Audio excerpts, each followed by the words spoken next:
मौजे सौंदणे, तालुका मोहोळ, जिल्हा सोलापूर येथील समाधान भीमराव दहिवडे यांच्या शेतामध्ये दिगंबर बाळासाहेब खोडी यांनी महाराष्ट्र शासनाने प्रतिबंधित केलेला सुगंधित तंबाखूचा साठा बाळगल्याची माहिती मिळाल्यानंतर मोहोळ पोलिसांनी सदर ठिकाणी छापा मारून आरोपीस मालासह पोलीस स्टेशनला आणून अन्न सुरक्षा अधिकारी अशोक यमनप्पा इलागेर यांना कळवल्यानंतर अन्न सुरक्षा अधिकारी यांनी 13 डिसेंबर रोजी मोहोळ पोलीस स्टेशन येथे जाऊन सदर जप्त मुद्देमालाची तपासणी करून त्यामध्ये सुगंधी तंबाखू घटक पदार्थ असल्याचे आणि सदरचा सुगंधी तंबाखू प्रतिबंधित असल्याचे एकूण मुद्देमाल रक्कम ₹1,40,000चा बेकायदेशीररित्या साठा केल्याप्रकरणी मोहोळ पोलीस स्टेशन येथे फिर्याद दिली होती। सदर मुख्य आरोपी दिगंबर बाळासाहेब कोळी यांनी सोलापूर येथील सत्र न्यायालयामध्ये अॅडव्होकेट रियाज शेख यांच्या मार्फत जामीन अर्ज सादर केला होता। सदर जामीन अर्जाची सुनावणी सोलापूर येथील सत्र न्यायाधीश जे मोहिते यांच्या कोर्टात झाली। एकंदरीत जामीन अर्जाच्या युक्तिवादावेळेस अॅडव्होकेट रियाज शेख यांनी सदर आरोपी विरुद्ध लावण्यात आलेले कलम 123 हे प्रथमदर्शनी लागूच होत नाही। आरोपीच्या ताब्यातून कोणताही मुद्देमाल मिळालेला नाही, त्याला खोट्या केसमध्ये गुंतवले आहे। कायद्याच्या इतर कलमांची तरतूद ही जामीन पात्र कलमाची असून केवळ आरोपीला नुकसान व्हावे म्हणून कलम 123 लावण्यात आले आहे। सदर कलमाचा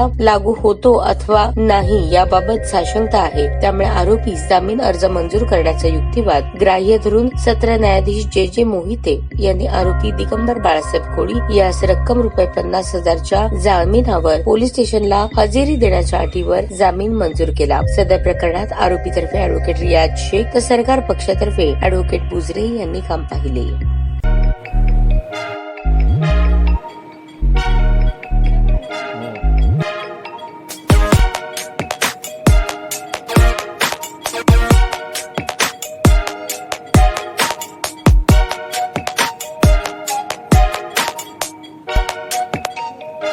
सोलापूर शहरातील सुप्रसिद्ध हॉस्पिटल म्हणजे सेंट्रल मल्टी स्पेशालिटी हॉस्पिटल मागील अनेक वर्षापासून सेवा बजावत आहे। 24 तास इमर्जन्सी सर्व्हिस, मॉडर्न टेक्नॉलॉजी, अनुभवी डॉक्टर्स तसेच अत्याधुनिक तंत्रज्ञान सुविधांनी सुसज्ज स्त्रीरोग प्रसूती विभाग, ऑर्थोपेडिक विभाग, मेडिकल विभाग आणि इतर एकमेव नाव म्हणजे सेंट्रल मल्टी स्पेशालिटी हॉस्पिटल। पत्ता गणेशपेठ शॉपिंग सेंटर, मंगळवार बाजार, सोलापूर।